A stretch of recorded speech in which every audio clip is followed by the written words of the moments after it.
एक छोटी सी गलती अगर उसे सही समय पर सही तरीके से नहीं संभाला जाए तो किसी इंसान की पूरी जिंदगी को गलत रास्ते पर धकेल सकती है। लेकिन वही गलती अगर समझदारी, दया और सही मार्गदर्शन के साथ संभाली जाए तो जिंदगी का सबसे बड़ा सबक बन सकती है। खासकर कम उम्र में जब हमें सही और गलत का पूरी तरह से ज्ञान नहीं होता, तब एक शब्द, एक व्यवहार या एक फैसला हमारी जिंदगी पर बहुत लंबे समय तक असर डाल सकता है। अगर एक शिक्षक सिर्फ सजा देता है तो नियम कुछ समय तक माने जाते हैं, लेकिन अगर वही शिक्षक समझाता है, मौका देता है, तो असली इंसान बनते हैं। आज की कहानी इसी बात को छूती है। एक बार की बात है, शहर के एक स्कूल में 6ठी कक्षा के बच्चे परीक्षा दे रहे थे। सभी बच्चे एक बड़े हॉल में शांत और गंभीर माहौल में अपनी परीक्षा लिख रहे थे। परीक्षा के बाद 5 मिनट का ब्रेक दिया गया। ब्रेक खत्म होने के बाद क्लास फिर से शुरू होने वाली थी। तभी अचानक एक लड़का खड़ा हुआ और बोला, सर, मेरी घड़ी नहीं मिल रही है।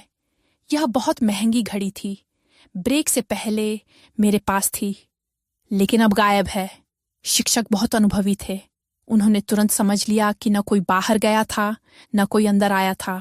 मतलब घड़ी अभी भी उसी कमरे में है और किसी छात्र के पास है। शिक्षक ने तुरंत दरवाजा बंद करवा दिया। जिस लड़के ने घड़ी चुराई थी, उसकी हालत बहुत खराब हो चुकी थी। डर के कारण वह अंदर ही अंदर टूट रहा था। वह सोच रहा था, अगर मैं पकड़ा गया तो मेरी इज्जत खत्म हो जाएगी। मैं किसी को मुंह दिखाने लायक नहीं रहूंगा। उसके मन में बार बार यही आ रहा था, मैंने ऐसा क्यों किया।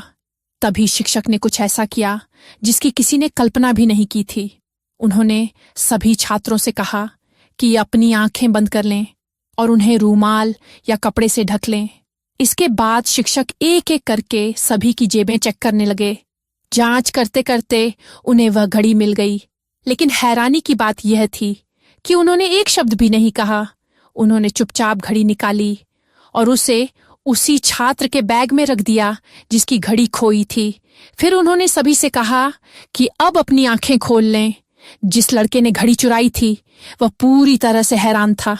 उसे विश्वास ही नहीं हो रहा था कि वह बच गया। उसकी आंखों में आंसू आ गए। कुछ ही पल पहले जो लड़का जीने की उम्मीद खो चुका था, अब वह फिर से जीने के सपने देखने लगा। उसने मन ही मन कहा, भगवान ने मुझे दूसरा मौका दिया है। इस बार मुझे अपनी जिंदगी सही तरीके से जीनी है। समय बीतता गया। वही लड़का मेहनत करता गया और एक दिन वह एक बहुत सफल बिजनेसमैन बन गया। एक दिन उसे उसी कॉलेज में मुख्य अतिथि के रूप में बुलाया गया। वह वहां पहुंचा और सीधे अपने पुराने शिक्षक के पास गया। उनके पैर छुए और कहा, सर, क्या आप मुझे पहचानते हैं?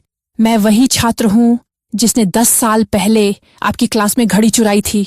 शिक्षक मुस्कुराए और बोले, नहीं बेटा, मैं नहीं जानता कि वह तुम थे।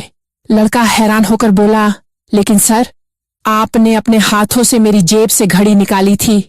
तब शिक्षक ने उसके कंधे पर हाथ रखा और कहा, उस दिन जैसे तुम सबकी आंखें बंद थीं, वैसे ही मैंने भी अपनी आंखें बंद कर ली थीं।